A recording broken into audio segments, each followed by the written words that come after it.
In the last few days, a familiar rumor resurfaced. Not quietly, not accidentally, but loudly, and all at once. And what followed wasn't panic, it was denial. Official statements arrived quickly, almost too quickly, as if they were already waiting. Because when authority moves fast, it's rarely reacting, it's containing. Behind the scenes, something darker was taking shape, or at least, that's how it appeared. Not through violence, not through force, but through timing. The rumor didn't emerge during calm. It surfaced when fear was already present, when security concerns were fresh, when attention was fragile. That detail matters. Because rumors don't gain traction on truth alone. They gain traction when the environment is ready. And suddenly, everyone was talking about the same thing, the same claim, the same implication. Yet no one could explain where it truly started. That's the part most people missed. What came next was not an explanation. It was reassurance. Multiple voices, different institutions, one message. Nothing is wrong. But reassurance, when repeated, raises a different question. What exactly needed calming? Because when nothing is happening, silence usually does the job. Here, silence didn't. And that's where the tension begins. Because this wasn't just about a rumor. It was about why that rumor needed to be neutralized so quickly. Why clarity arrived before curiosity. Why denial arrived before discussion.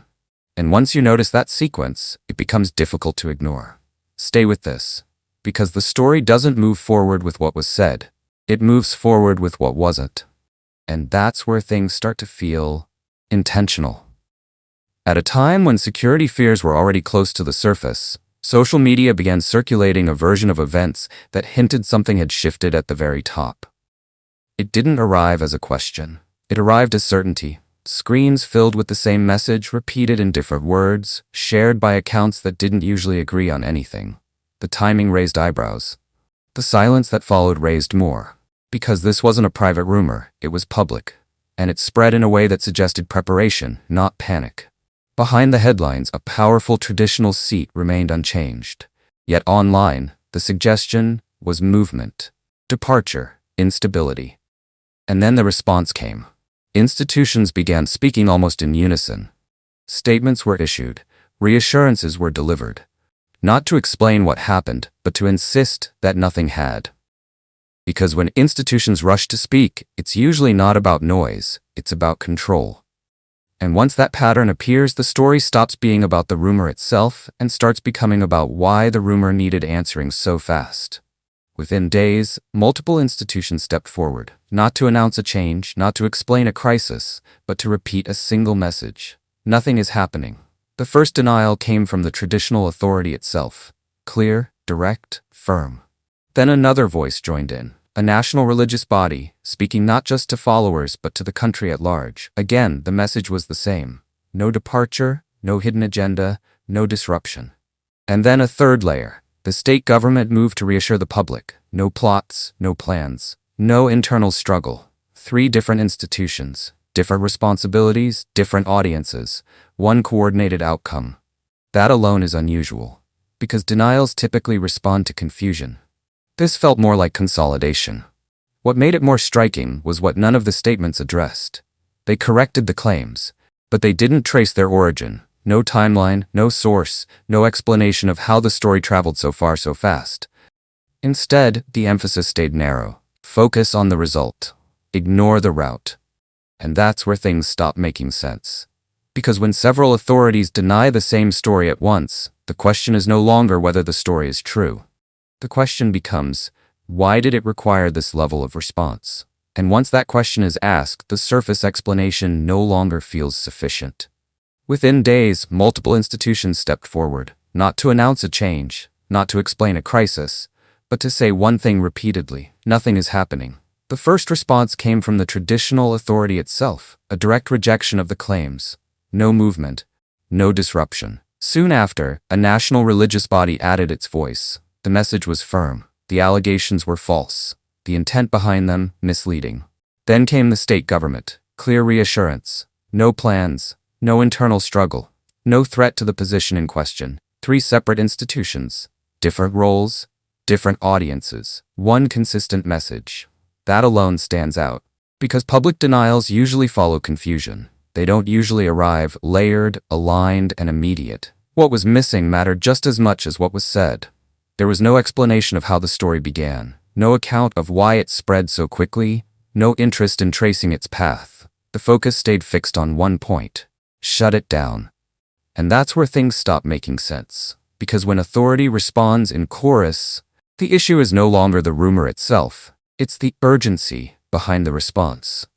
And once you notice that urgency, the story quietly changes direction. Why were the rumors so specific? Why didn't they stay vague, like most false claims do? Why did they point to a location, a movement, a supposed trigger? Why did they sound less like speculation and more like a briefing?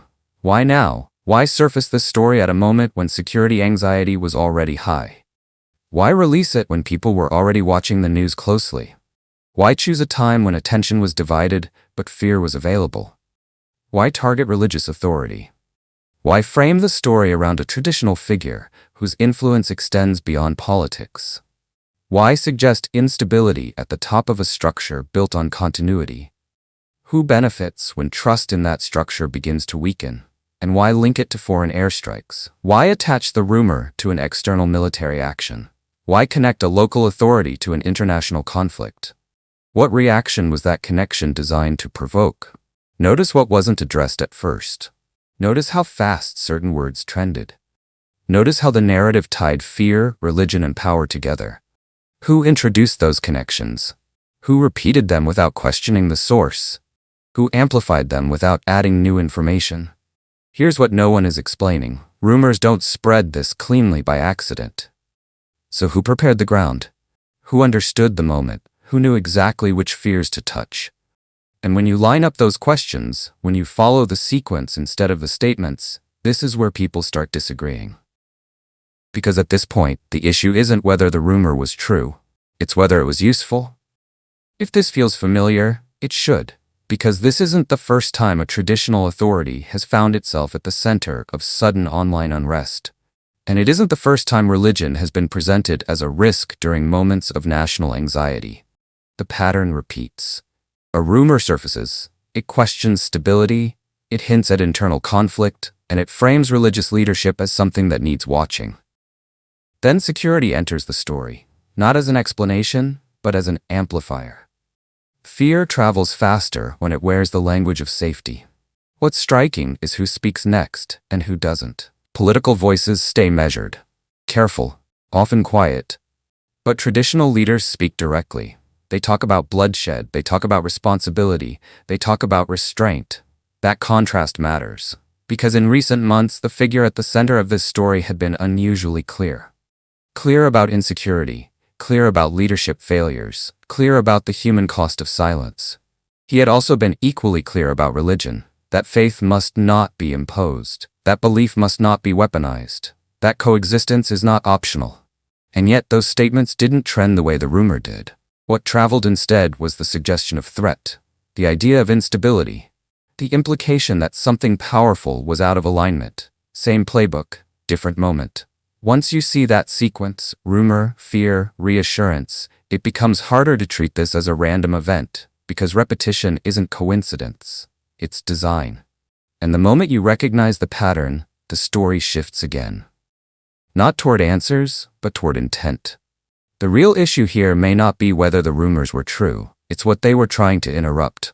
A voice calling out insecurity, a figure insisting religion must not be weaponized, a leader urging restraint at a time when anger could have been profitable. Think about that. The denials weren't just corrections, they were shields. Shields for reputation. Shields for control over the story. Shields to prevent unrest before it could take root. Every statement, every clarification, every carefully worded reassurance pointed in one direction: stability over speculation, order over noise, logic over hysteria. And when you connect the dots, it becomes clear. The story wasn't about a rumor, it was about who the rumor could affect and what could be stopped before it spread. The pattern, the timing, the intensity of the responses all converge on one principle: manage perception, protect trust, and steer attention away from disruption. And in that quiet orchestration, you start to see the true weight of authority at work. So maybe the question isn't whether the Sultan fled, or plotted, or imposed anything. Maybe the question is why these rumors keep appearing whenever authority speaks too clearly, and why the denials always come faster than the explanations. Why is it that, when some voices speak, others rush to quiet the story before it can breathe? Who decides which narratives are allowed to linger and which are erased? And the most pressing question of all, what do you think was really being protected here?